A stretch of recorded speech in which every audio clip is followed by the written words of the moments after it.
Assalamualaikum warahmatullahi wabarakatuh. Saya Muhammad Syafiral Kamil dengan NPM 221751094 dari kelas A. Di sini saya akan menjelaskan sedikit tentang teori komputasi, bahasa, dan automata. Masuk ke pembahasan, yang pertama teori komputasi, yang kedua teori bahasa, yang ketiga adalah teori automata. Pengertian menurut para ahli. Komputasi adalah urutan langkah-langkah sederhana yang terdefinisi dengan baik yang mengarah pada pemecahan suatu masalah. Masalahnya sendiri pasti didefinisikan dengan tepat dan tidak ambigu. Dan setiap langkah dalam perhitungan yang memecahkan masalah harus dijelaskan dalam istilah yang sangat spesifik. John S. Connery, 2010. Teori komputasi. Eh, Teori komputasi ini cabang ilmu komputer dan matematika yang membahas apakah dan bagaimanakah suatu masalah dapat dipecahkan pada model komputasi menggunakan algoritma. Teori komputasi ini dianggap sebagai model penciptaan dari seluruh cabang dalam bidang ilmu komputer atau computer science. Maka dari itu, logika dan matematika digunakan dalam teori komputasi. Pada abad ini, teori komputasi menjadi disiplin akademik mandiri dan setelah terpisah dari matematika. Beberapa pencetus dalam bidang teori komputasi adalah Alonzo Church, Kurt Gödel, Alan Turing, Stephen Klein, John von Neumann, dan Claude Shannon. Teori komputasi ini berkaitan dengan studi bagaimana persoalan dapat diselesaikan pada sebuah model dengan menggunakan algoritma.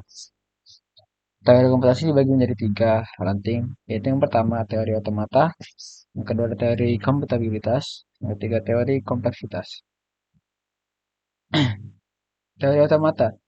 Teori ini mengenai mesin-mesin abstrak dan berkaitan erat dengan teori bahasa formal.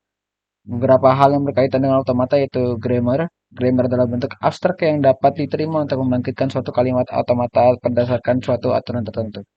Teori komputabilitas bertujuan untuk memeriksa apakah persoalan komputasi dapat dipecahkan pada suatu model komputasi teoritis. Dapat memecahkan persoalan yang diselesaikan dengan pendekatan yang berbeda-beda. Teori kompleksitas atau kompleksity teori ini disebut juga strategi kompleksitas atau organisasi adaptif kompleks. Merupakan teori yang membahas sistem kompleksitas di bidang manajemen strategis dan studi organisasi. Teori bahasa. Di sini teori bahasa membicarakan bahasa formal atau formal language, terutama untuk kepentingan perancangan kompilator atau compiler dan pemrosesan naskah. Bahasa formal adalah kumpulan kalimat, semua kalimat dalam sebuah bahasa dibangkitkan oleh sebuah tata bahasa atau grammar yang sama. Sebuah bahasa formal bisa dibangkitkan oleh dua atau lebih tata bahasa yang berbeda.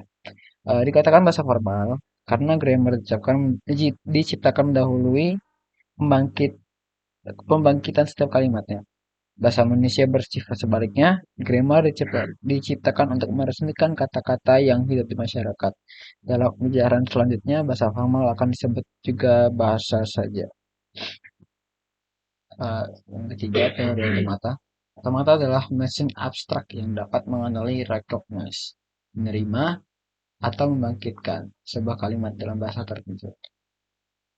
Teori otomata mempelajari model mesin komputer menggunakan model matematika, namun matematika yang digunakan benar-benar berbeda dibanding matematika klasik dan kalkulus. Model yang digunakan adalah model mesin state atau model transisi state.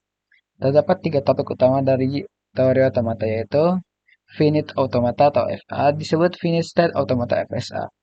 FSA terbagi menjadi deterministic finite automata dan non-deterministic finite automata. Yang kedua, push-down automata terbagi deterministic push-down automata dan non-deterministic automata. Yang ketiga, Turing mesin atau mesin Turing.